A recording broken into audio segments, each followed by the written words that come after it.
monitor yang di Zoom?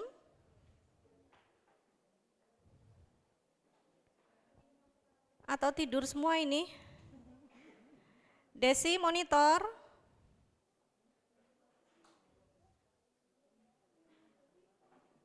Landa? Kok nggak kedengeran ya?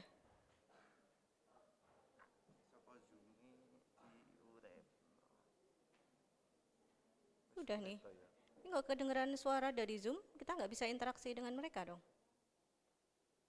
Mereka jelas. Wis, udah boleh. Malah di itu aja, jangan terlalu tinggi. Iki mulai ora kesampung karo kono ya. Berarti aku kudu banter dong. Oke. Bisa salah satu yang di Zoom untuk tes audionya. Landa, silahkan di mute dulu Landa. Tes suaranya Landa, apakah bisa interaksi dengan Zoom? Melanda, monitor.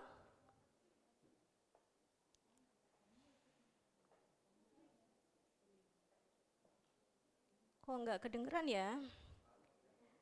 Ya, sudahlah. Baik teman-teman, mohon maaf kita agak molor ya untuk mulainya karena kendala teknis tadi.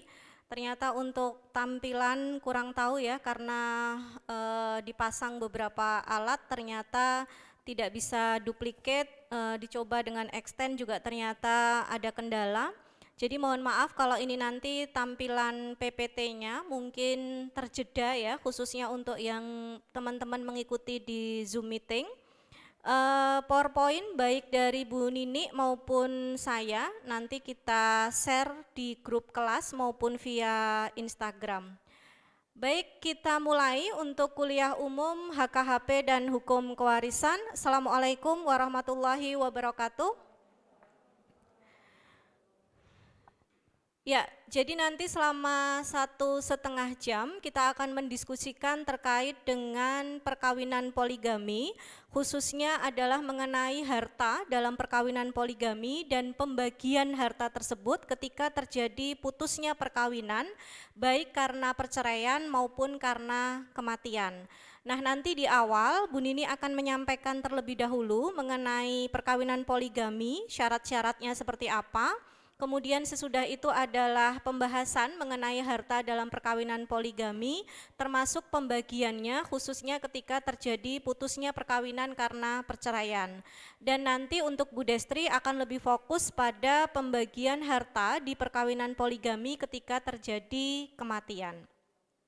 Baik Bu Nini, saya persilahkan, monggo kalau mau jalan-jalan dan nunjuk mahasiswa, waktunya 25 menit ya? Bu Nini mau singkat boleh, mau lama boleh, ya, mau sampai maghrib ya boleh.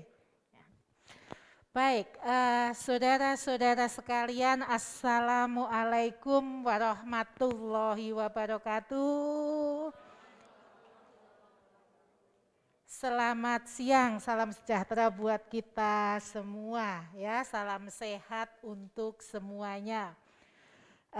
Saudara-saudara sekalian, jadi kegiatan siang hari ini tuh berawal dari penutupan kuliah Bu Nini gitu ya, tapi ada satu slide yang terlanjur tertayangkan. Judulnya saja padahal ya, harta dalam perkawinan poligami gitu. Tapi kan waktunya sudah habis gitu ya, waktunya sudah habis, ya sudah ya, nanti siapa yang tertarik ini sendirilah private sama Bu Nini gitu ya. Tapi ternyata waktu itu di WA grup ada 39 atau 40 berapa gitu yang pengen diadakan, maksudnya materi itu disampaikan gitu. Saya minta untuk bilang sama Bu Destri gitu ya, kalau memang akan diadakan ya diadakan, kalau enggak ya tadi sudah saya tawarkan private gitu ya. Baik, Jadi mungkin di saudara-saudara sekalian itu motifnya masuk ke kelas ini tuh macam-macam. Recording in progress. Motifnya macam-macam ya. Mungkin ada pertanyaan.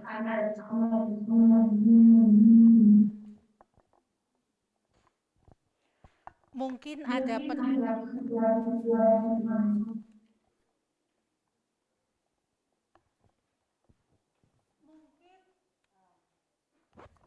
mungkin oke, ya.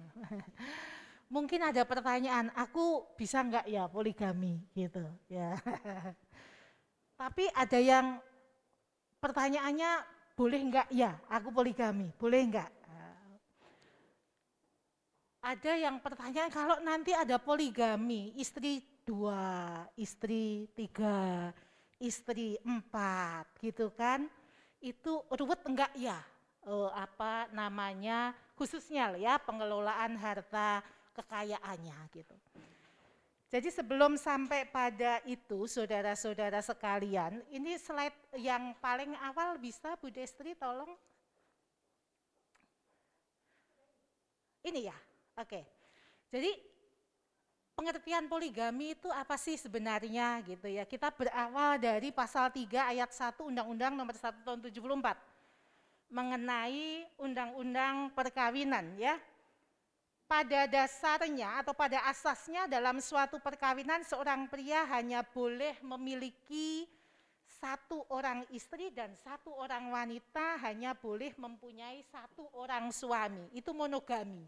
1 dengan 1. Nah, dari pasal itu kemudian kita tafsirkan secara a contrario.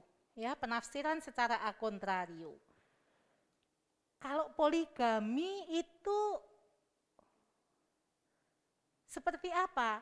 Arti kata poligami itu kan poli itu banyak, gami itu perkawinan. Jadi perkawinan banyak.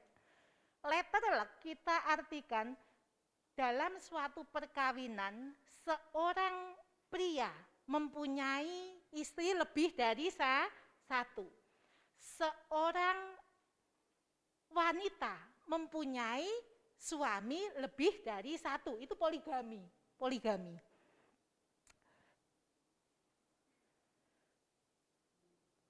Maaf ya, tak belakangi. Poligami itu ya. Jadi kalau yang namanya poligami tadi 1 orang pria mempunyai istri lebih dari 1 itu sebenarnya istilahnya adalah poligini. Gini itu perempuan, yang perempuannya banyak gitu ya. Kalau poliandri itu perempuannya 1, suaminya banyak, itu poliandri. Nah di Indonesia ini kan dari ketentuan peraturan perundang-undangan kan poliandri tidak boleh. Ya, poliandri tidak boleh, sehingga poligami ini kalau istilah sehari-hari kita dengar poligami itu dimaksudkan adalah poligini gitu.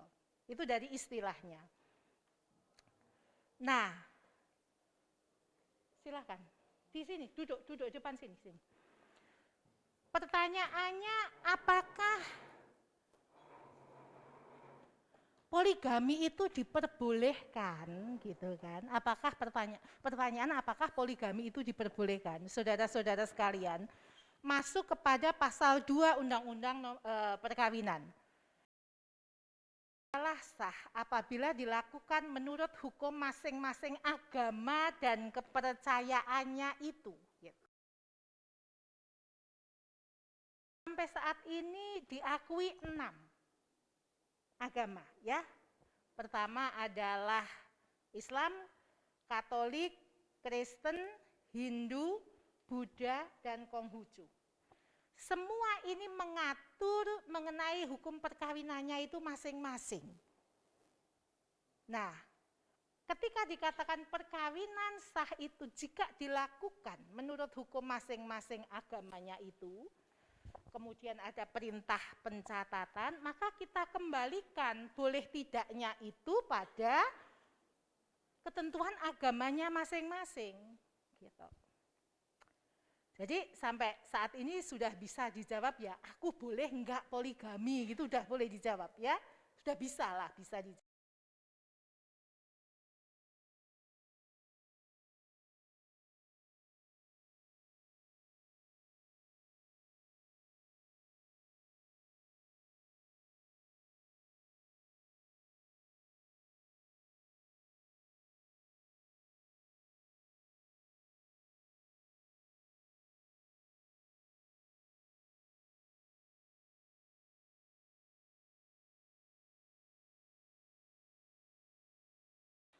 Ya saya sambil belajar juga, kan saya nggak mendalami juga gitu ya. Hindu mana Hindu? Hindu. Made, mana Made? Boleh enggak? Enggak boleh. Enggak boleh itu saudara apa ketentuan agama Hindu? Nah ya, pokoknya didalami ya ketentuan hukum masing-masing gitu ya. Nanti akan menjawab itu boleh, tidaknya. Apa sih? Konghucu ada nggak di sini Konghucu? Buddha enggak ada.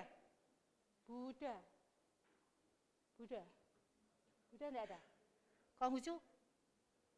Oke. Ya, jadi itu untuk menjawab apakah seseorang itu boleh melakukan poligami apa tidak. Nah, Undang-Undang Perkawinan itu menganut asas monogami, tapi dengan penyimpangan. Penyimpangannya di mana?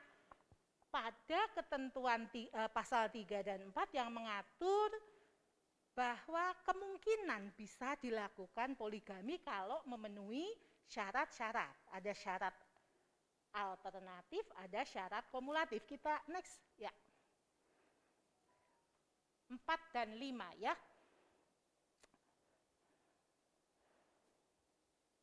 Saudara-saudara sekalian, yang penting memahami poligami ini, poligami itu sebagai way out. Kalau melihat pasal 4 dan 5 ini kan poligami harus diartikan sebagai jalan keluar atas persoalan-persoalan yang dihadapi dalam rumah tangga. Bukan poligami itu sebagai sesuatu yang menyebabkan masalah gitu, tapi sebagai way out-nya. Saudara-saudara sekalian, saya boleh duduk ya? Saudara-saudara sekalian, jadi kalau kita lihat fenomena dalam masyarakat gitu ya, ada satu orang laki-laki punya lebih dari satu, pasangannya lebih dari satu, ya.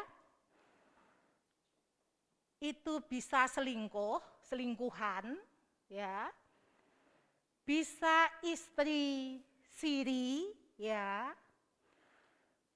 bisa memang mereka semua pegang akte perkawinan, gitu kan? Jangan dikira kalau istri siri itu hanya hukum Islam saja loh. Agama-agama yang lain itu juga punya perkawinan agama mereka. Tidak dilakukan dengan pencatatan, ada. Tapi ya mungkin menyebutnya tidak siri gitu ya. Tapi ada, mereka setiap agama punya perkawinan yang ya memang mereka tidak mencatatkan gitu. Itu siri bagi orang, kalau Islam siri gitu. Nah, yang poligami itu yang mana? Yang terakhir tadi saya sebutkan. Bukan selingkuhan, bukan siri, tanda petik siri, istri yang dinikah secara agama, tapi memang benar-benar istri yang dinikah secara agama dan resmi, dicatatkan gitu. Jadi poligami ini merupakan istilah yuridis, membawa konsekuensi yuridis. Hak dan kewajiban yang sama antara istri satu dengan istri yang lain, hak dan kewajibannya sama. Bahkan anak-anaknya juga mempunyai hak dan kewajiban yang sama terhadap orang tuanya gitu. Jadi kalau saudara melihat, wah itu istrinya banyak sekali, belum tentu loh mereka itu poligami gitu ya. Kalau mereka bisa menunjukkan akte perkawinan, ya mereka poligami. Gitu. Tapi kalau tidak, ya nanti dulu karena poligami itu istilah yuridis dan diikuti dengan munculnya hak dan kewajiban yang sama bagi mereka. Gitu. Saudara-saudara sekalian, syarat alternatif itu syarat yang, jadi orang yang mau berpoligami harus memenuhi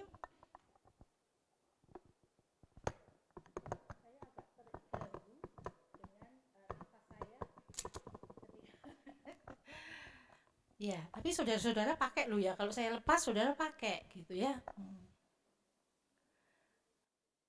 Nah kalau gini rada apa ya lancar lah pernafasannya. Jadi orang yang mau poligami itu enggak, aku pengen poligami terus poligami gitu, enggak gitu ya. Ada syarat-syarat yang harus dipenuhi. Syarat alternatif itu istri tidak dapat menjalankan kewajibannya sebagai istri. Kewajiban istri itu apa toh? Saya tak teruskan dulu ini ya sampai 3. Istri mendapat cacat badan dan penyakit yang tidak dapat Recording in disembuhkan. progress. Yang ketiga, istri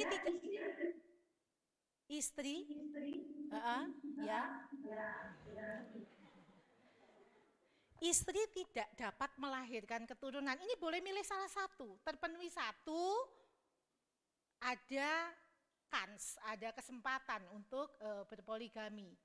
Memenuhi 2, apalagi, memenuhi 3 apalagi, memenuhi 3 ada yang tidak mau poligami ya banyak gitu loh ya. Jadi ini kembali kepada keinginan dari seseorang ya. Istri tidak dapat menjalankan kewajibannya sebagai istri. Kewajiban sebagai istri itu apa ya Mbak? Mbak, apa? Kewajiban istri itu apa? Melayani suami. Oke, ya. Nyuci, nyetrika, masak nasi, itu kewajiban apa enggak? Kewajiban apa enggak? Ini debatable ya. Tapi kita kembali aja lah, itu silahkan dikompromiskan. Namanya rumah tangga itu gaya, style. Ya, style, enggak bisa, kayak luwe HP itu lebih bagus, itu enggak bisa gitu. Oh itu istrinya nyuci baju setiap hari, lebih bagus. Ini suaminya berangkat kantor jam 7, pulang jam 7, lebih bagus, itu enggak. Jadi rumah tangga itu gaya, style, sepanjang itu disepakati berdua dan menimbulkan kenyamanan, penghargaan, tidak masalah mau diwolak-walik itu enggak masalah gitu loh.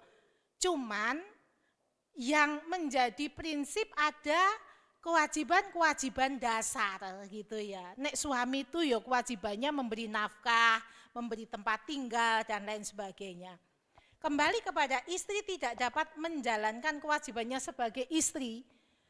Tadi mbaknya bilang nyuci, masak itu kewajiban gitu ya, kewajiban.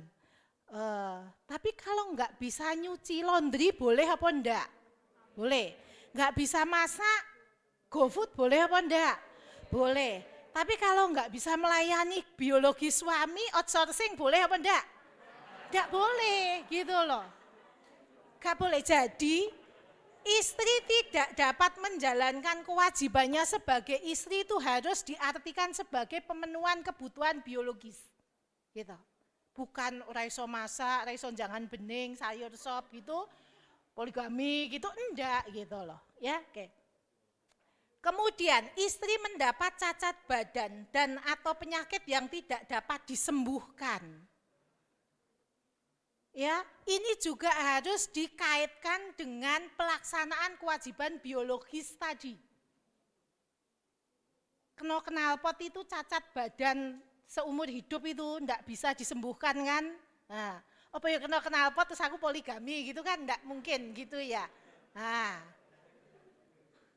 semakin banyak skrupnya itu kan semakin kuat gitu ya. Nah, jadi enggak bisa gitu. Jadi ini yang menghalangi seseorang melakukan kewajiban biologisnya itu. Cacatnya itu. Misalnya bed rest wis ora iso ngopo-opo, bed rest 20 tahun gitu misalnya. Ya.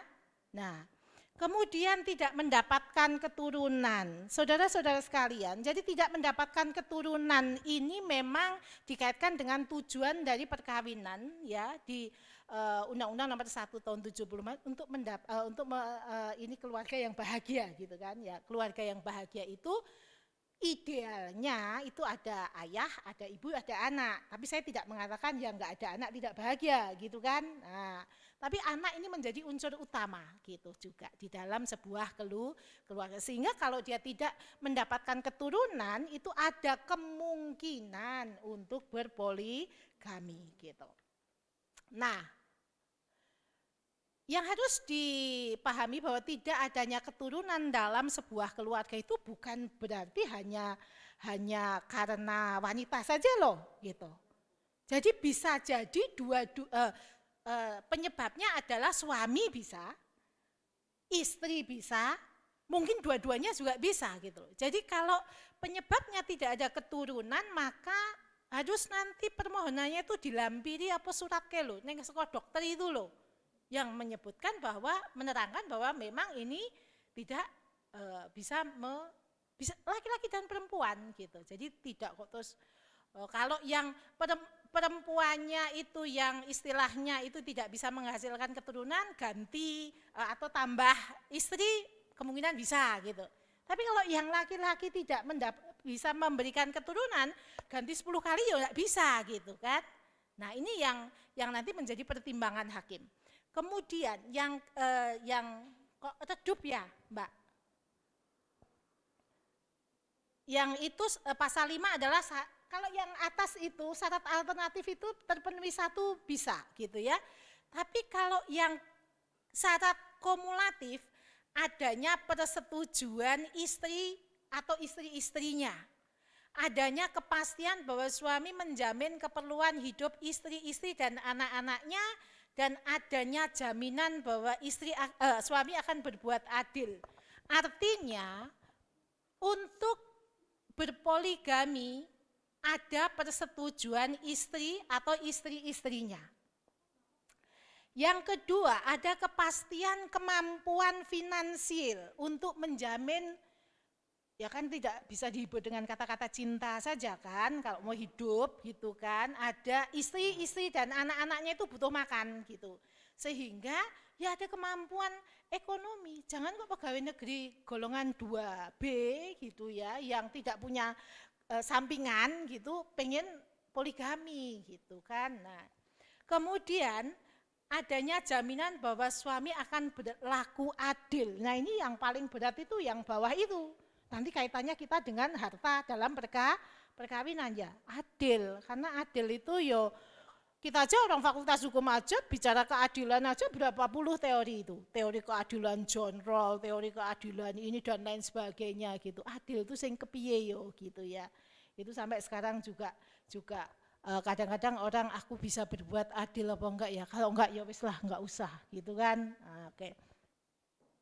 Nah, A, B, C, belum, yang tadi, mana tadi?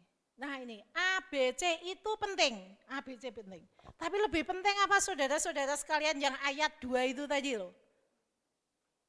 Persetujuan yang dimaksud ayat 1 huruf A, jadi persetujuan istri atau istri-istrinya itu tadi tidak diperlukan bagi seorang suami apabila istri-istrinya tidak mungkin dimintai persetujuannya dan tidak dapat menjadi pihak dalam perjanjian. Tidak dapat menjadi pihak dalam perjanjian ya apa? Berarti dia tidak cakap. Tidak mungkin dimintai persetujuannya berarti pokoknya gitu. Pokoknya enggak. Dia sudah bed rest 25 tahun, pokoknya enggak gitu loh. Bisa dimengerti ya. Jadi dalam kondisi-kondisi seperti itu tadi ya, apabila juga istrinya 2 tahun pergi gitu ya, enggak ada kabar itu. Dan apabila tidak ada kabar dari istrinya sekurang-kurangnya 2 tahun. Atau atau sebab-sebab lain yang perlu mendapat penilaian hakim di pengadilan. Jadi hakim itu mempunyai ruang untuk menilai, tidak hanya tergantung kepada, kalau yang 3 di atas itu boleh milih kan, ke syarat alternatif itu hakim punya keleluasaan tadi untuk menilai. Sehingga, coba next Mbak Destri. Oke. Oh, sebelumnya.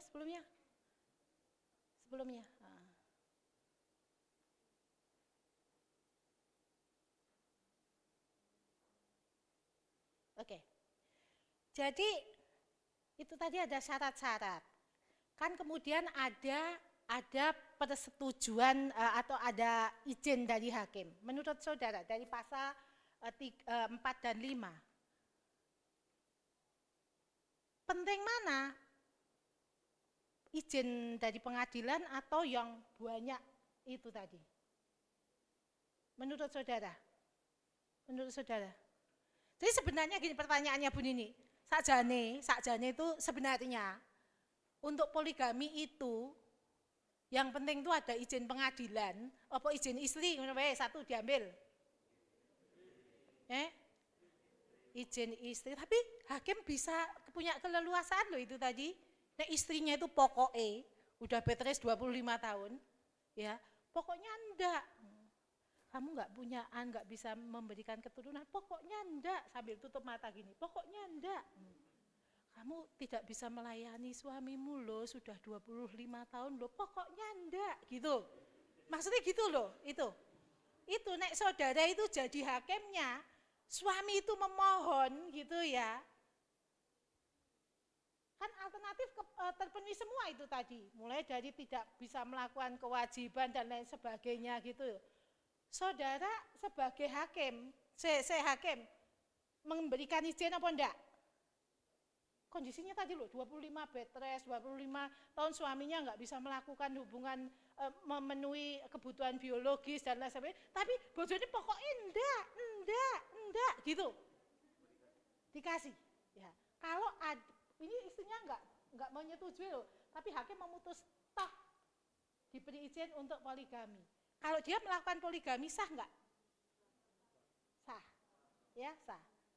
Ya saudara jawab sendiri, maksudnya apa sing penting itu izin istri apa izin dari pengadilan gitu, karena hakim punya keleluasaan untuk itu gitu, untuk melihat menurut perkiraan hakim bahwa izin ini perlu diberikan apa tidak gitu. Ya. Jadi hakim juga bebannya berat. Oh ini dilihat, oh ini enggak apa-apa loh, istrinya itu ya sehat, anaknya 7, laki dan perempuan itu juga ada semua, secara ekonomi juga tidak ada masalah, istrinya sehat, malah atlet taekwondo kuat kan berarti gitu ya. Minta izin poligami diizinkan apa enggak saudara sebagai hakim? Enggak, jadi masih ada terbuka, enggak dan tidaknya itu tergantung kondisinya gitu ya. Oke, next. Waduh, yo wis langsung ke harta perkawinan, yuk. Nah, prinsipnya bahwa adil tadi ya, saya garis bawahi itu adil. Suami yang mempunyai istri lebih dari satu itu harus adil. Intinya langsung next. Nah ini nih, suami wajib memberikan jaminan hidup yang sama pada semua istri dan anak-anaknya. Prinsip yang kedua, istri yang kedua dan seterusnya tidak punya hak atas harta bersama yang telah ada sebelum perkawinan dengan istri kedua atau berikutnya. Jadi prinsipnya sendiri-sendiri. Kalau istrinya 4 nanti itu ya harta perkawinan, harta bersama antara suami dan istri pertama. Harta perkawinan, harta bersama antara suami dan istri kedua. Harta bersama antara suami dan istri ketiga. Harta bersama antara suami dan istri keempat. Itu sendiri-sendiri. Itu sendiri-sendiri, tidak campur gitu ya, tidak campur. Semua istri mempunyai hak yang sama atas harta bersama yang terjadi sejak perkawinan masing-masing gitu. Next. Nah, ini yang terjadi seperti itu. Ini teoritis ya. Di atas kertas seperti itu, tapi di empirisnya pasti campur gitu ya, pasti campur. Kecuali kalau yo biliknya, oh satu rumahnya di sana, satu rumahnya di sana, itu pun masih bisa campur gitu ya, karena suaminya satu, yang mencari pekerjaan suaminya ini satu. Gitu. Saudara-saudara sekalian, dalam perkawinan poligami, jadi gini. Kenapa kok muncul tanpa perjanjian kawin? Kan orang itu boleh menikah dengan perjanjian kawin atau tanpa perjanjian kawin, ya. Kalau dia menikah tanpa perjanjian kawin, pasal 35 Undang-Undang Perkawinan kan bilang ada 3 jenis harta. Harta pribadi suami, harta pribadi istri, dan harta bersama gitu. Ini sama dalam perkawinan poligami pun seperti itu. Saudara bisa lihat dalam perkawinan poligami tanpa perjanjian kawin itu ada harta pribadi suami, ya. Kemudian ini sekalian 4 aja ya. Harta pribadi istri 1, harta pribadi istri 2, harta pribadi istri 3, harta pribadi istri 4. Ya, itu harta pribadinya masing-masing. Kalau harta pribadi itu kan kewenangan dan pengelolaan ada pada masing-masing, nggak masalah, clear ya. Kemudian harta bersama ini ya, harta bersama antara suami istri pertama tadi yang saya peragakan, harta bersama antara suami dengan istri pertama, suami dengan istri kedua, suami dengan istri ketiga, suami dengan istri keempat gitu kan. Jadi jenis-jenisnya seperti itu. Lalu salah satu minta cerai gitu ya. Tuh, bagaimana pembagian harta bersama jika terjadi perceraian atau kabeh minta cerai, kabeh itu semua itu minta cerai gitu ya.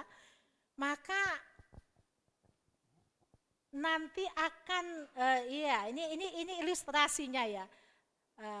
Ada P, seorang laki-laki tahun 90 menikah dengan A 95, kemudian tahun 95 menikah ya dengan A, kemudian tahun 2000 menikah dengan B, menikah dengan A tahun 90. Terus 95 menikah dengan B. 2000 menikah dengan C. 2005 menikah dengan D.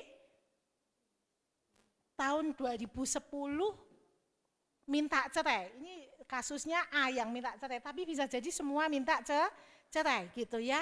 Nah, ini kalau dilihat modusnya ini deg-degan kalau dia mesti kok 5 tahun lagi kawin gitu kan. Nah, ini kan 5 tahunan ini. 90, 95,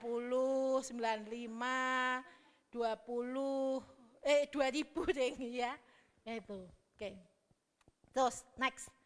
Nah ini harta bersama, jadi hitung sendiri-sendiri ya tadi ya. Harta bersama antara PA dan P dan A. Kalau cerai itu kan tanpa perjanjian kawin kan harta pribadi diambil sendiri-sendiri. Yang harta bersama itu dibagi 2. A minta cerai, kita hitung harta bersamanya. Caranya bagaimana? Seluruh harta pencaharian P dari tahun 1990 sampai 1995. Ketika dia mau masuk ke perkawinan kedua kan batasnya itu nih. Ini kan haknya istri pertama, itu seluruhnya ya. Kemudian ditambah 95 sampai 2000 itu kan dia sudah menikah dengan istri yang kedua. Jadi dia hanya setengah harta pencaharian P tahun 1995 sampai 2000. Tahun 2000 menikah dengan C, maka harta bersamanya hanya sepertiga harta pencaharian P dari tahun sekian sampai tahun sekian. Terus tahun 2005 menikah dengan D, maka harta bersamanya itu 1/4 harta, maksudnya haknya A tadi ya, haknya P dan A tadi 1/4 harta pencaharian tahun 2005 sampai 2010. Nah, harta pencaharian A itu seluruhnya. Dari mulai dia menikah, A ini istrinya yang minta cerai tadi, seluruhnya dari ketika dia mulai menikah tahun 90 sampai dia itu minta cerai, itu menjadi bagian dari harta bersama. Itu ditotal semua bagi 2. Separuh untuk P, separuh untuk A, gitu. Prinsipnya gitu. Ya. Susah enggak? Nek di kertas enggak susah. Tapi kalau sudah jadi harta-harta, ya itu agak susah. Belum lagi nanti dipinjem. Oh, dipinjem sana, dipinjem sini, dipinjem sana, dipinjem sini gitu ya. Oke. Tapi yang penting tahu prinsipnya dulu, ya. Oke, next. Nah, 4-4-nya minta cerai semua. Dihitung P dan B. P dan B itu setengah harta kekayaan P, turun loh, tadi turun gitu ya. Setengah harta kekayaan P tahun 95 sampai 2000, sepertiga harta kekayaan P 2000 sampai 2005, 1/4 harta kekayaan P 2005 sampai 2010, seluruh pendapatan B dari dia mulai kawin 95 sampai perceraian itu terjadi 2010, kemudian ditotal bagi 2, separuh untuk B, separuh untuk P. Gitu. Just next, P dan C. PC ya. Ini turun lagi tadi, sepertiga harta kekayaan P 2005 ditambah 1/4 harta kekayaan P 2005 sampai 2010, seluruh pendapatan C dari dia mulai menikah sampai dia itu minta cerai, seluruhnya ditotal bagi 2, separuh untuk P, separuh untuk C. Gitu. Next, P dan D. Nah ini, 1/4 harta kekayaan P 2005 sampai 2010, seluruh pendapatan D dari dia mulai menikah 2005 sampai dia bercerai, ditotal dibagi 2, separuh untuk P dan separuh untuk D gitu. Nah, saudara-saudara sekalian, ini secara teori seperti itu, di atas kertas seperti itu. Tapi kemarin saya diingatkan sama Bu Destri, itu ada MA.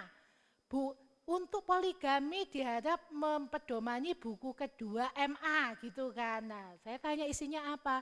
Itu isinya yang kaitannya dengan poligami itu,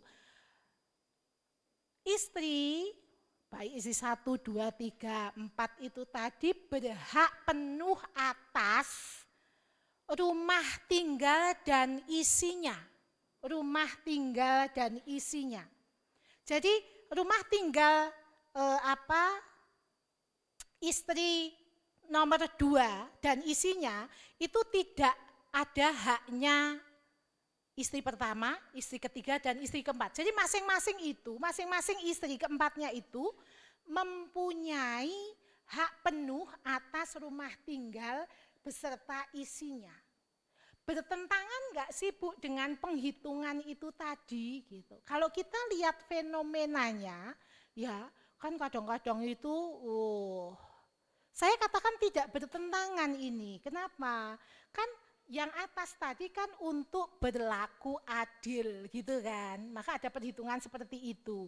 Nah ini pun yang rumah beserta isinya itu menjadi milik dari istri yang bersangkutan itu juga jangan dimaknai bahwa tidak ada hak suami di situ, tetap itu merupakan harta bersama.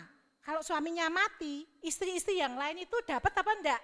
Kebagian apa enggak kalau dia sebagai ahli waris? Dapat gitu kan. Nah, ketentuan mengenai sema ini, saya jadi berpikir begini, walah kalau punya istri 4, ketentuan sema ini, istri pertama itu tinggal di desa, rumahnya sederhana gitu ya. Istri kedua itu di daerah Kemang misalkan, ya kan. Kemudian istri ketiga di daerah yang lebih elit lagi. Kemudian istri keempat di daerah yang lebih elit lagi gitu. Kalau tadi mau bersikap adil gitu ya, misalkan ya ini kan menjadi putusan MA itu kan menjadi melegitimate apa yang bisa jadi itu menjadi tidak adil gitu loh. Kalau masing-masing istri itu rumah dan isinya itu sangat berbeda jauh gitu. Padahal prinsip poligami adalah memberikan keadilan. Kalau misalkan ini ada 2 ilustrasi untuk penutup sesinya Bu Nini ini. Ada 2 orang ini poligami gitu ya. Ini poligami mengatakan, "Mah, aku mau poligami," gitu ya, mau poligami wes ya. Sebagai bentuk keadilan, semua istriku yang 3 ini tak belikan rumah baru yang isinya sama dengan istri yang keempat. Sama kualitasnya, tempatnya itu di tempat yang maksudnya levelnya itu sama, isiannya juga sama gitu. Tapi yang satu ini tadi enggak, yang satu tetap ada di desa, yang kedua tetap ada di kota kecamatan, yang ketiga itu ada di kabupaten, yang keempat ada di provinsi dengan rumah yang berbeda dan isian yang berbeda. Ini adil mana ya ini kira-kira? Adil mana?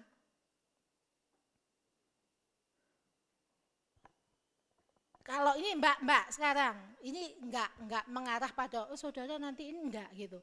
Saudara melihat bahwa suami yang memberikan fasilitas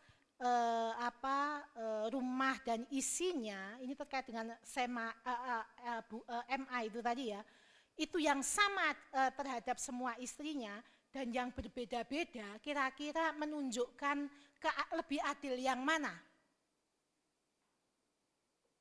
Lebih adil yang mana? Yang ini apa yang itu tadi? Yang ini ya, gitu.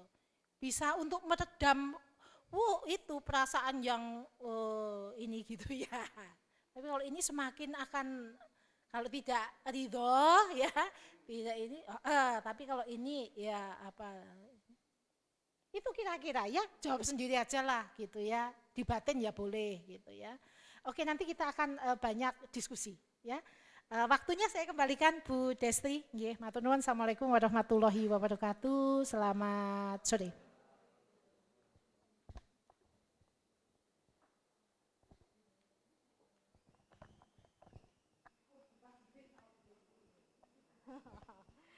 Oke, kita ngobrol sedikit. Muhammad Girindra, di manakah? Wow, di belakang. Dari yang disampaikan Bu Nini, apa tanggapanmu Girindra? Kok kayak nama partai ya? Memang gimana sih? Apa tanggapanmu Girindra? Baik, sudah mulai niatan poligami? Enggak? Kenapa enggak? Kasihan siapa? Kamu mengkasihani diri sendiri apa mengkasihani istri pertama? Oh, istri pertama, tapi kamu enggak mengkasihani diri sendiri karena harus menafkahi 4 orang istri? Iya. Oke, Girindra, terima kasih untuk atensinya. Bu Destri ke Amalia, where are you Amalia? Amalia Chandra. Amalia mana? Oke, Amalia di depan. Amalia, kayaknya dari presentasinya Bu Nini tadi, istri pertama tuh paling kaya ya. Karena dia mendapat setengah harta bersama perkawinan pertama, dia mendapat 1/3 harta bersama perkawinan kedua, 1/4 perkawinan ketiga, dan 1/5 perkawinan keempat. Kira-kira dengan kekayaan tadi ada potensi untuk Amalia mengarah ke sana? Kenapa? Oh gitu, jadi kalau suamimu besok mau poligami, kamu pilih cerai?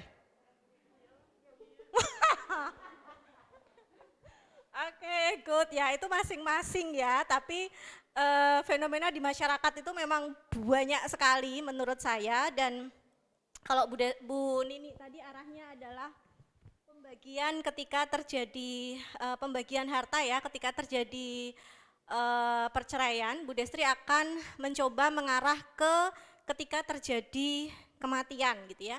Nah, ada beberapa hal mungkin yang terkait dengan hukum acara yang ingin Bu Destri sampaikan terlebih dahulu dan semoga bisa menjadi gambaran teman-teman. Bisa next slide, Mas?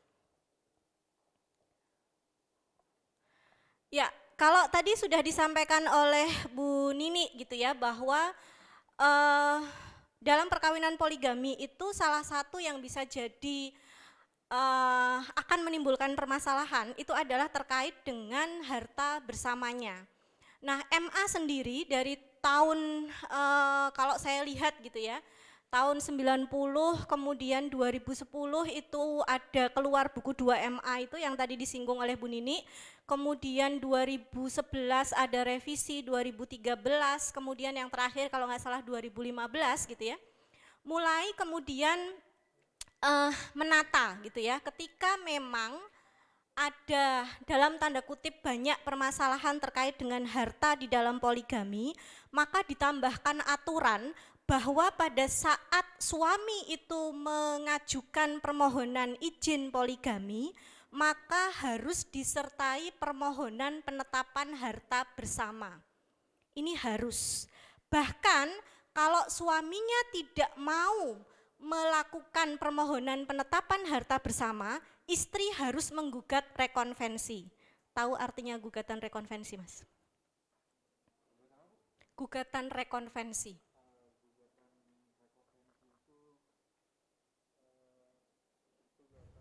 Dulu gugatan balik, good ya. Jadi istri harus melakukan gugatan balik ke suami. Yang terbayang itu kalau permohonan izin poligami itu pihaknya siapa toh? Kalau permohonan izin poligami, kira-kira istri pertama, kita membahas istri pertama dulu, akan diikutkan sebagai pihak tidak? Iya, kenapa istri pertama harus sebagai pihak?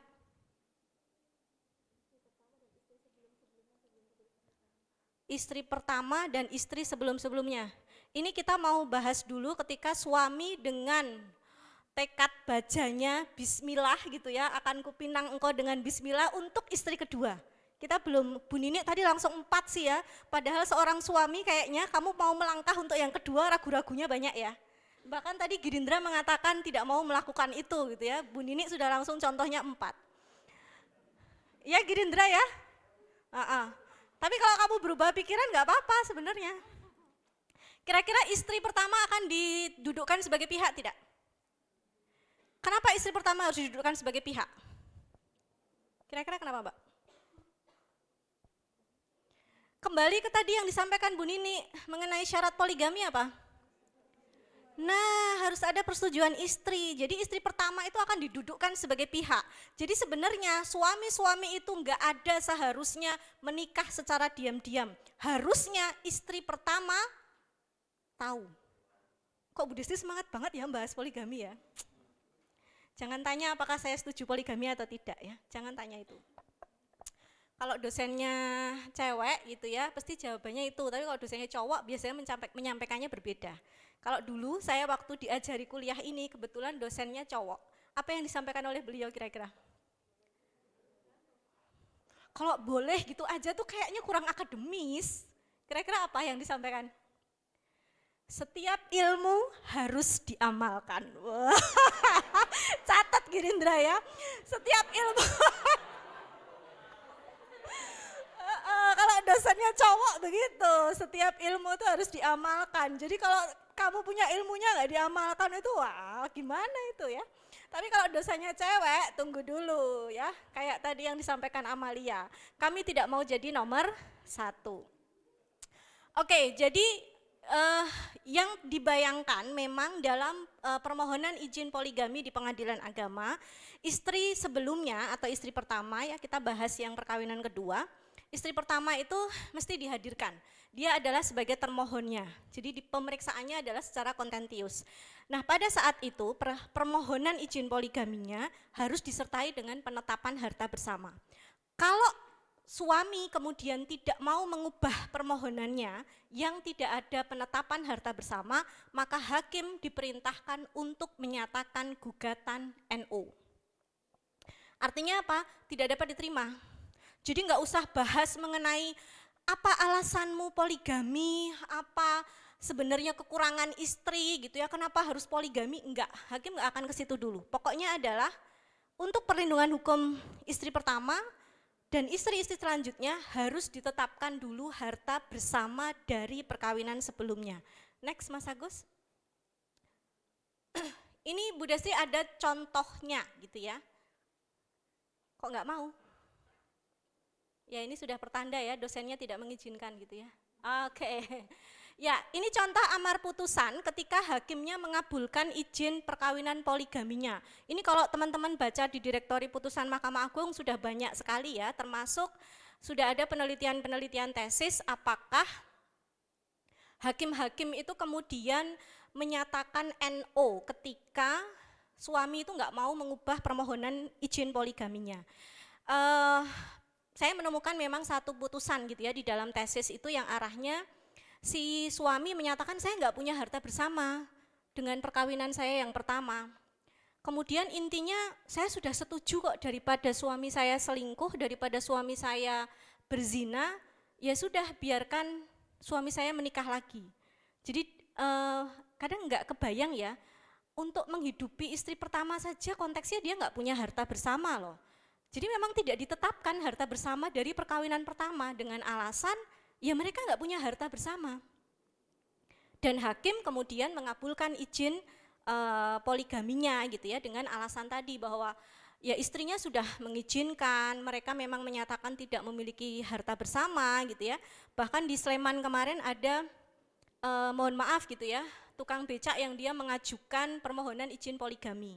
Istrinya itu memang setuju suaminya untuk melakukan poligami gitu ya, sehingga ya sudah hakimnya kemudian mengabulkan permohonannya.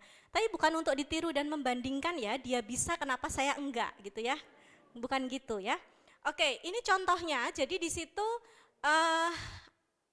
di amar putusannya ya menyatakan bahwa harta bersama berupa apa saja gitu ya. Ini contohnya sertifikat hak guna bangunan, sertifikat hak milik. Ini masih ya, bawahnya ada mobil, ditetapkan sebagai harta bersama pemohon dan termohon. Pemohonnya siapa? Suami. Termohonnya? Istri pertama, gitu ya. Nah, jadi di awal itu memang sudah ditetapkan dulu harta bersama dari perkawinan pertama. Artinya istri kedua tidak berhak. Dan dia tahu betul gitu ya bahwa dia tidak berhak. Di dalam proses persidangannya itu nanti ada. Next Mas Agus. Nah kemudian ada contoh juga, ini misal ketika putusannya itu di NO gitu ya. Jadi ini dasar pertimbangan yang saya kutip.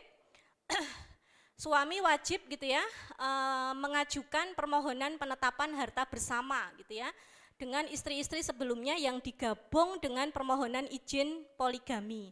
Menimbang bahwa ini mendasarkan pada buku 2 MA edisi revisi ya, menimbang bahwa permohonan pemohon tentang izin poligami dan tidak mengajukan permohonan penetapan harta bersama. Nah ini suaminya kekeh tidak mau mengubah permohonannya. Dan konteksnya istri juga tidak mau melakukan gugat rekonvensi. Yang ngapain ribet kok demi kepentingan suami, sebegitu cintanya kah gitu ya. Ya udah kalau dia nggak mau ngubah, istri pertama juga masih ragu-ragu mau mengizinkan poligaminya, ya nggak usah gugat rekonvensi. Kesenangan suaminya ya, dia yang mau ya dia yang mau, repot. Setuju Mas? Setuju. Setuju gitu ya. Jadi istrinya nggak usah gugat rekonvensi, suaminya diminta hakim untuk mengubah. Ternyata suaminya tidak mengubah, maka putusan hakim, next slide Mas. Nah ini ya, menyatakan permohonan pemohon tidak dapat diterima. Jadi beda ya antara tidak dapat diterima dan ditolak, itu dalam hukum acara konsekuensinya berbeda. Next Mas. Nah terkait dengan waris gitu ya, Bu Dasi langsung saja, terkait dengan waris, kompetensi absolut dari pengadilan agama ada di pasal 49 huruf B, Undang-Undang Nomor 3 Tahun 2006 gitu ya, sebagai perubahan atas Undang-Undang Nomor 7 Tahun 89. Di situ ditentukan kompetensi absolutnya adalah menentukan siapa yang menjadi ahli waris. Kemudian penentuan harta peninggalannya, bagian masing-masing ahli waris termasuk ketika konteksnya ada sengketa. Jadi ketika perkawinan poligami, tadi sudah ditanya Bu Nini gitu ya, arahnya adalah suaminya beragama Islam, maka ketika kemudian ada permasalahan gitu ya, baik dalam pembagian harta warisnya atau konteksnya ya sebenarnya sama-samalah bermusyawarah gitu ya, oke kita minta ketetapan saja dari hakim gitu ya, sebenarnya siapa ahli waris yang berhak mewaris. Next Mas. Nah ini contoh penetapan ahli waris dalam perkawinan poligami ya. Di situ disebutkan si pewarisnya siapa gitu ya. Ini sebenarnya Bu Desti potong saja, kalau di positanya itu akan dilihat dulu pewaris itu menikah dengan istri pertama kapan, kemudian siapa anak-anak dari perkawinan pertama. Sesudah itu pewaris menikah lagi kapan gitu ya, dan anak-anak dari perkawinan kedua. Tapi konteksnya perkawinannya adalah sah ya, bukan kemudian yang tadi misalkan dicontohkan oleh Bu Nini perkawinan siri, dia tidak memiliki bukti pernikahannya. Nah kalau yang contoh ini konteksnya sah ya, di tahun 70 kalau nggak salah ya untuk yang putusan ini, tahun 70 si suami itu menikah dengan istri keduanya, tahun 74 istri pertamanya meninggal. Kemudian tahun 2014 si suami itu meninggal, para ahli warisnya kemudian minta penetapan ahli waris dalam rangka turun waris untuk hartanya si pewaris gitu ya. Kalau nggak salah ini ada sertifikat tanah gitu ya, maksud saya ada tanah gitu ya, kemudian arahnya nantinya berarti turun warisnya yaitu penetapan ahli warisnya, di situ disebutkan istrinya yang masih terikat perkawinan, kemudian anak dari perkawinan pertama, anak dari perkawinan kedua. Ya. Jadi anak-anak dari perkawinan pertama dan anak-anak dari perkawinan kedua memiliki hak yang sama. Tapi kalau istri pertama dan istri kedua memiliki hak yang sama atau beda? Beda. Ya, kalau untuk anak-anaknya dari istri pertama dan istri kedua, kita bicaranya sah ya, bukan kemudian yang berbicara apa itu poligami yang memang tidak dicatatkan. Saya kemarin ada obrolan juga gitu ya, seorang kepala KUA mengatakan begini, jadi ada seorang suami, dia melakukan permohonan cerai talak ke istrinya ya, istri pertama, jadi istri pertamanya ditalak, kemudian sudah keluar putusan hakim yang mengizinkan ikrar talak si suami ke istri ya. Kalau teman-teman belajar hukum keluarga dan hukum acara, ada perbedaan untuk permohonan cerai talak dari suami dan ada gugatan cerai dari istri. Nah untuk permohonan cerai talak, hakim itu mengizinkan si suami untuk ikrar talak dan kemudian sudah ada sidang ikrar talaknya. Kalau cerai talak, maka istri kemudian memasuki masa iddah yang lamanya adalah 90 hari. Sebelum 90 harinya berakhir, si suami menikah dengan wanita lain. Menikahnya sah di KUA. Ya, jadi KUA-nya minta ininya. Posisi sekarang apa? Posisinya saya sudah putus perkawinan dengan istri pertama. Buktinya apa? Ini buktinya putusan cerai talaknya, ikrar talaknya ya, bukti berita acara penyaksian sidang penyaksian ikrar talaknya. Oleh KUA akhirnya menikahlah si suami itu dengan istrinya yang kedua. Tadi belum selesai ya 90 harinya. Taruhlah hari ke-70 si suami kemudian rujuk dengan istri pertama. Bisa dibayangkan? Bisa dibayangkan? Habis ikrar cerai talak 30 hari kemudian dia menikah dengan wanita lain. Hari ke-60 masa iddah istrinya, dia rujuk dengan istrinya. Berarti sekarang istrinya berapa Mas? 2. Yang salah siapa ini? Yang salah siapa? Bukan salah bunda mengandung, yang salah siapa Mas kalau kayak gitu? Keadaan, jangan salahkan keadaan gitu ya. Oh, kenapa kamu suka mengkambing hitamkan keadaan? Oh. Yang salah siapa? KUA, KUA yang mana? KUA rujuk atau KUA yang menikahkan si suami dengan istri berikutnya? Kenapa salah?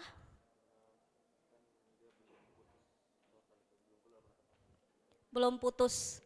Berarti yang paling pintar siapa ini? Suami ya. Ini perlu doktor honoris causa ini ya. Oh, pinter dia. Tapi menurut saya memang letak kelemahannya di KUA tadi. Harusnya dia tidak hanya meminta putusan cerai talaknya saja. Harusnya yang dia minta apa? Buktinya kalau udah cerai apa? Akta cerai. Jadi harusnya yang diminta bukan putusan cerai talak. Nah kemudian sudah terjadi toh ini poligami. Asik loh yang kayak gini itu, pinter ini, saya akui jempol ini si suami itu gitu ya. Pinter dia, tapi ya memang seharusnya KUA-nya itu nggak minta putusan cerai talaknya. Harusnya yang diminta adalah akta cerainya.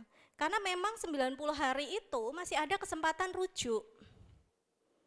Tapi mungkin begitulah gitu ya, dan ternyata itu memang KUA-nya kalau kita lihat ada di posisi yang pinggir gitu ya, bukan yang di kota ya. Besok mungkin kayak gitu ya Mas, cari KUA yang di pinggir-pinggir gitu ya. No, jangan ya, jangan sakiti perasaan wanita. Paling keras. Oke ya, jadi kalau kondisinya memang sudah seperti itu gitu ya, maka menariknya adalah apakah bisa perkawinannya itu dibatalkan gitu ya, perkawinan poligaminya. Kan sudah sah tadi, sudah konteksnya yang perkawinan kedua itu sah, ada kutipan akta nikahnya, kemudian rujuk. Nah ini emang konteksnya beda KUA ya. Kalau sama KUA-nya ya nggak mungkin gitu, pasti ketahuan. Ini konteksnya adalah beda KUA. Itu contoh konkret yang ada di masyarakat. Jadi memang sebenarnya permasalahan itu tidak hanya terkait dengan harta. Ya, tidak hanya terkait dengan harta. Harta itu sebenarnya memang dia menjadi salah satu permasalahan yang akhirnya berkelanjutan juga nanti pada saat terjadinya kematian, baik itu kematian suami maupun kematian dari salah satu istri, karena terkait dengan tadi ya penetapan harta bersama. Next Mas Agus, jam berapa sekarang? 14.45. Harusnya sudah selesai ya kuliahnya ya. Mau kita akhiri sekarang? Kok kamu semangat? Kayak udah niatan ya. Oke. Pasal 190 KHI menyatakan bahwa pewaris yang beristri lebih dari seorang, maka masing-masing istri berhak mendapatkan bagian atas harta gonogininya. Tadi sudah disampaikan oleh Bu Nini ya, jadi konteksnya ketika kemudian terjadi peristiwa kematian itu, ya istri-istri berhak terhadap harta bersama dari perkawinan poligaminya ya. Tadi sudah dicontohkan oleh Bu Nini bahwa istri pertama dia paling berhak terhadap harta bersama perkawinan pertama. Dia juga berhak terhadap harta bersama perkawinan kedua, ketiga, dan keempat. Yang terkait tadi rumah dan isinya, memang di buku 2 MA itu tertulis dikecualikan rumah beserta isinya yang khusus diberikan untuk istri kedua, ketiga, dan keempat dengan catatan tidak melebihi sepertiga dari harta bersama. Cuman Bu Destri sampai sekarang belum menemukan contoh putusan yang arahnya hakim itu tidak mengutak-utik rumah yang merupakan hak dari istri kedua, ketiga, dan keempat. Ya, dihitung, dikalkulasi apakah rumah itu melebihi sepertiga dari harta bersama. Kalau kemudian melebihi, maka kelebihannya itu masuk ke harta bersama. Kalau itu tidak sampai, ya berarti rumah dan beserta isinya itu hanya menjadi hak dari istri kedua atau istri ketiga atau istri keempat. Ya cuman masalahnya belum ada putusannya. Bahkan di balai atau istilahnya badan litbangnya Mahkamah Agung itu memang juga sudah membuat press release terkait dengan itu ya, bahwa untuk rumah dan isinya yang dikhususkan untuk istri kedua, istri ketiga, dan keempat, ketika tidak melebihi sepertiga dari harta bersama perkawinan tersebut, maka itu memang hanya untuk istri kedua, ketiga, dan keempat. Istri pertama konteksnya adalah harta bersama di luar itu gitu ya. Nah itu juga belum ada contohnya, walaupun MA sudah membuat di buku 2 MA maupun di press release di Balai atau Badan Litbang ya, Bu Destri kurang agak-agak lupa gitu ya, untuk badan yang memang dia mengkaji terkait dengan hukum-hukum ya, hukum-hukum materialnya. Kemudian pasal 171, nah ini ketika terjadi kematian maka kita akan melihat atau kita akan menghitung berapa sebenarnya harta warisannya. Harta warisan itu didefinisikan sebagai harta bawaan, lebih tepatnya sebenarnya harta pribadi ya, kalau mengacu ke Undang-Undang 1 tahun 74 tadi, ditambah bagian dari harta bersama. Nah, kata-kata bagian dari harta bersamanya itulah yang tadi disampaikan oleh Bu Nini gitu ya. Setelah digunakan untuk keperluan pewaris selama sakit sampai meninggalnya, biaya pengurusan jenazah, pembayaran utang, dan pemberian untuk kerabat. Pemberian untuk kerabat ini yang kemudian dimaknai adalah wasiat gitu ya, termasuk pemberian untuk anak-anak yatim gitu ya, dalam satu putusan itu juga pernah ada. Next Mas Agus, kita cepatkan. Nah ini skenario saja contohnya. Misal suami memiliki 3 istri, ya dia baru 3 ya, kemudian dipanggil Yang Maha Kuasa. Harta warisannya P itu berarti setengah dari harta bersama perkawinan pertama, sepertiga dari harta bersama perkawinan kedua, seperempat harta bersama perkawinan ketiga. Nah, harta warisan itu konteksnya ini sudah untuk yang harta bersama, itu berarti ya tadi ya sudah dikurangi dengan hutang-hutang bersama, misalkan ada hutang gitu ya, kemudian pengurusan jenazah dan sebagainya, harta-harta bersama itu kemudian sudah dikurangi dengan hutang bersama dan lain-lain, sesudah ditambahkan itu menjadi harta peninggalan dikurangi dengan biaya pengurusan jenazah gitu ya, hutang pribadi, termasuk wasiat, barulah menjadi harta warisan. Kalau praktiknya di putusan pengadilan agama, memang tidak lagi dibedakan antara harta peninggalan dan harta warisan gitu ya, karena dia berarti sudah selesai pengurusan jenazahnya dan lain-lain. Artinya yang diajukan ke pengadilan agama itu konteksnya harta yang sudah dimurnikan. Harta warisan selanjutnya menjadi hak bagi 3 janda ya, karena yang kita meninggalkan suami ya. Sepertinya angka hidup itu lebih tinggi wanita ya dibandingkan pria. Jadi skenario pertama saya meninggalkan yang pria. Tapi pria angka hidupnya pendek ini ya, berani ya untuk memiliki 3 istri ya. Ya hidup sekali gitu ya, dicucuke gitu. Kalau yang bukan orang Jawa nggak tahu ya. Kemudian harta warisan itu dibagi di antara 3 janda tadi dan anak-anak dari perkawinan tersebut gitu ya, termasuk untuk ayah dan ibu pewaris apabila masih hidup. Ingat kemarin kita sudah membahas bahwa dalam hukum kewarisan Islam, ahli waris yang berhak itu adalah janda atau duda, anak laki-laki, anak perempuan, ayah dan ibu pewaris. Nah, konteksnya di sini berapa bagiannya janda? Berapa bagiannya janda itu tidak kita hitung per kepala, ya, tetapi janda itu bagiannya berapa. Kalau janda ketika pewarisnya itu memiliki anak, ya, entah ini anak dari perkawinan yang keberapa ya. Kalau tadi Bu Nini sudah menyampaikan salah satu alasannya istri tidak bisa melahirkan keturunan. Taruhlah istri pertama tidak melahirkan keturunan, istri kedua juga tidak melahirkan keturunan misalkan, baru di istri ketiga pewaris memiliki keturunan. Artinya di sini pewaris itu memiliki anak, berarti bagiannya janda adalah 1/8. Ayah dan ibu masing-masing 1/6 karena pewarisnya memiliki anak. Sedangkan untuk saudara karena tertutup oleh ayah dan anak. Next Mas, terakhir. Terus terakhir. Nah ini contoh skenario 2, kita meninggalkan yang istri kedua. Ya, taruhlah pewaris itu istri kedua dari seorang suami yang memiliki 3 istri. Dari perkawinannya dengan suami itu tidak dikaruniai keturunan.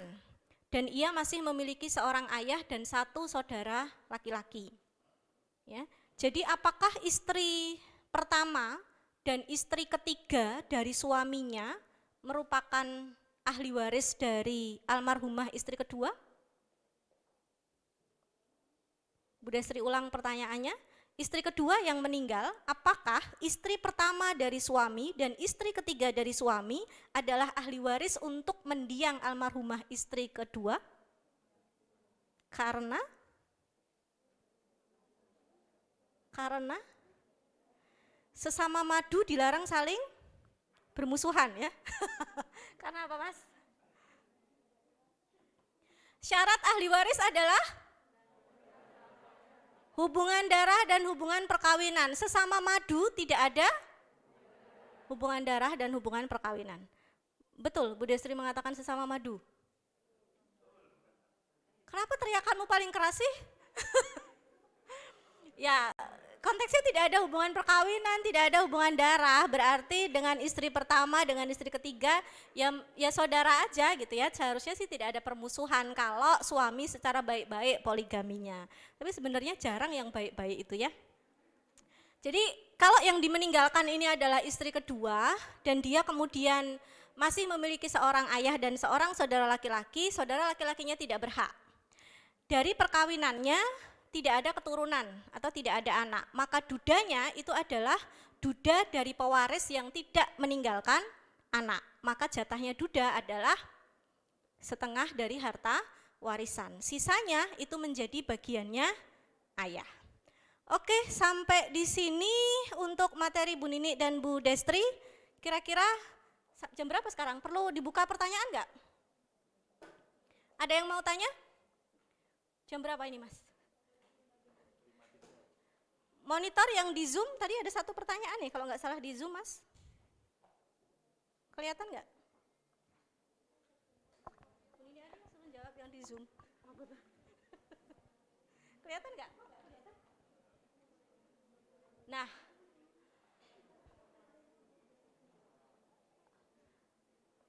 saya bacain aja ya, Bu Nini yang jawab. Nanti Mas. Oke. Bu izin bertanya, misal ada laki-laki pengusaha kaya raya, ya memang biasanya laki-laki kalau sudah punya uang kan dia mau apa lagi ya, sudah semuanya ada gitu. Jadi wajar nih ya. Waduh ya ampun dikasih jempol sama yang di belakang.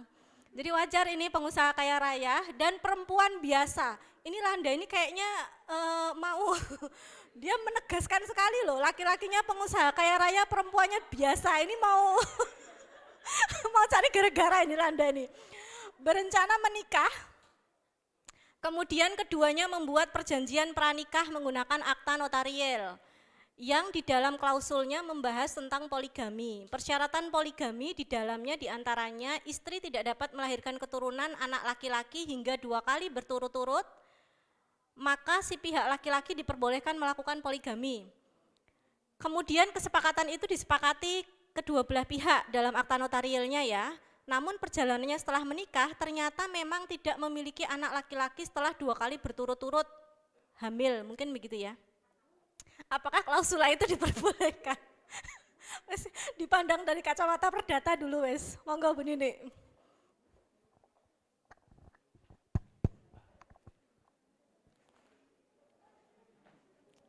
Ya, nggak usah ditekankan yang lagi kaya, yang perempuan biasa-biasa aja gitu, nggak usah. Kaya tua gitu ya, kaya tapi sudah umur 60 tahun, perempuannya itu biasa-biasa aja tapi cantik, umur 20 tahun kira-kira sepadan enggak ya? Ya, ya artinya jangan dilihat ininya ya, baik. Saudara-saudara sekalian, yang namanya hukum publik itu tidak bisa dikesampingkan oleh hukum privat. Paham ya kalau saya masuk dari situ ya? Hukum publik tidak bisa dikesampingkan dengan hukum privat. Yang namanya perjanjian kawin memang ada kebebasan berkontrak. Apa saja itu bisa diperjanjikan tapi tidak bebas sebebas-bebasnya. Misalkan diperjanjikan begini, kalau misalkan nanti kalau kita bikin perjanjian kawin, kemudian nanti siapa yang selingkuh gitu ya, kalau cerai ndak dapat pembagian harta bersama, boleh apa enggak? Boleh apa enggak? Boleh apa enggak? Boleh? Sini enggak, sana boleh. Nanti kalau bercerai karena perselingkuhan, kamu enggak boleh loh mengunjungi anakmu sampai mati, enggak boleh loh ya. Boleh apa enggak? Enggak boleh, paham ya? Oke, kalau yang tadi boleh enggak? Enggak boleh loh, kamu harta bersama loh, enggak boleh kalau kamu ini. Boleh ya, enggak apa-apa ya. Tapi yang tadi, kalau nanti kita bercerai selingkuh, karena selingkuh, kamu enggak boleh menjadi ahli waris anakmu, enggak boleh. Boleh apa enggak? Enggak boleh. Jadi tidak semua itu hak-hak yang utamanya yang bersumber dari hukum keluarga, kebapaan, waris itu dihilangkan dengan kontrak ini tadi enggak boleh. Tapi ada juga yang boleh gitu. Nah tadi kaitannya bahwa ada diperjanjikan kalau apa tadi mau isinya perjanjian tadi apa? Enggak punya anak laki-laki, boleh poligami. Terus ternyata enggak punya anak laki-laki betul. Terus mau poligami. Lalu enggak diperjanjikan pun aja juga undang-undang memperbolehkan ya. Ada peluang kan di pasal 4 dan pasal 5. Apakah itu bisa dihilangkan? Apakah ketentuan agama bisa dihilangkan? Dengan ya saya kayaknya sama Bu Destri beda kubu ya. Ya, artinya bahwa ada ketentuan-ketentuan yang itu sifatnya itu Dwengenrecht gitu loh, hukum pemaksa gitu. Ya memang harus ini gitu. Dan itu tidak bisa disimpangi dengan sifatnya yang kontraktual seperti itu. Jadi kalau tadi disepakati kalau nggak punya anak laki-laki 2 boleh poligami dan ternyata memang tidak punya anak mau poligami, nah tidak disepakati itu pun juga undang-undang itu juga istilahnya ada potensi untuk tadi saya katakan bahwa undang-undang perkawinan itu asasnya monogami tapi dapat disimpangi itu tadi gitu. Nah Bu, kalau dibalik bagaimana? Kalau ternyata kok punya punya anak laki-laki tapi tetap poligami gitu misalkan ya. Tadi kan perjanjian kawinnya itu punya 2 anak laki-laki enggak boleh poligami. Tapi kalau dia itu misalkan 2 anak laki-laki, 2 itu punya anak laki-laki tapi tetap poligami gitu ya. Pertanyaannya di balik gini, dia kok bisa ya poligami ya? Kalau poligami itu kan yuridis, ya toh sah gitu kan. Sampai dia mendapatkan izin untuk poligami itu, dia itu kalau didasarkan pada kontrak itu menurut saya bahwa hukum publik tidak bisa lemahkan dengan hukum privat kontraktual.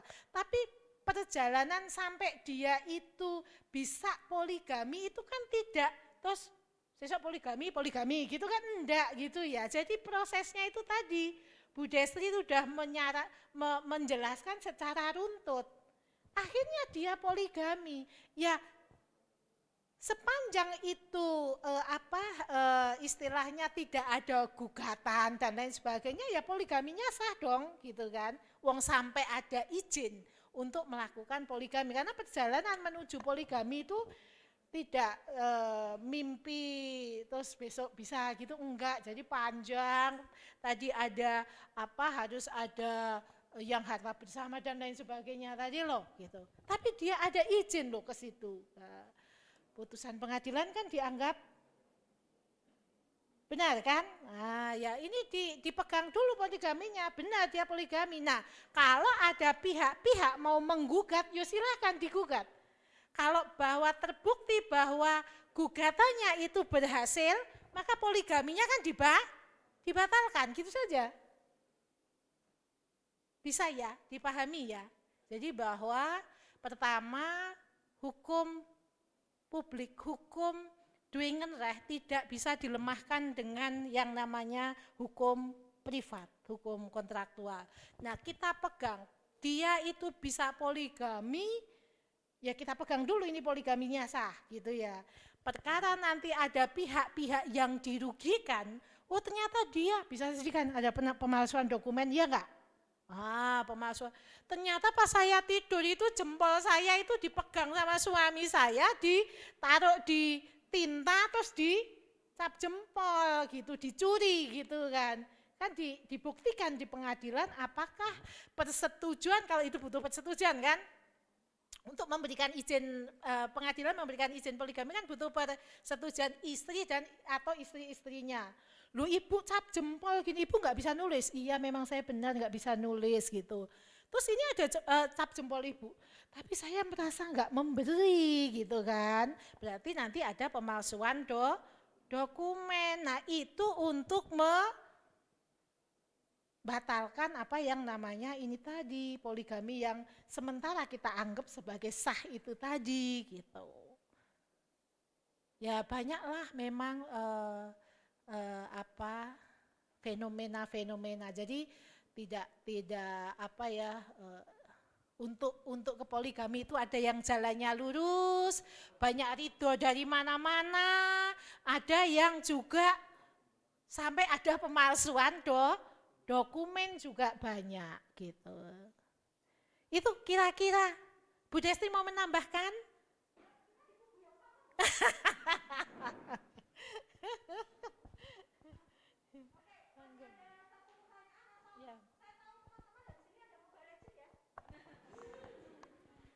Habis ini ada pertandingan Mobile Legend kan, jadi mau satu pertanyaan apa Mobile Legend? Mobile Legend, baik. Kalau enggak, saya sudah janji sama Nyoman juga gitu ya. Oke, sekali lagi bagi yang belum presensi silahkan presensi. Kemudian materi hari ini itu juga masuk di dalam rencana pembelajaran semester gitu ya. Jadi materi ini pun akan bisa dikeluarkan di ujian. Oke, terima kasih untuk semua perhatiannya. Kuliah umum saya akhiri. Assalamualaikum warahmatullahi wabarakatuh.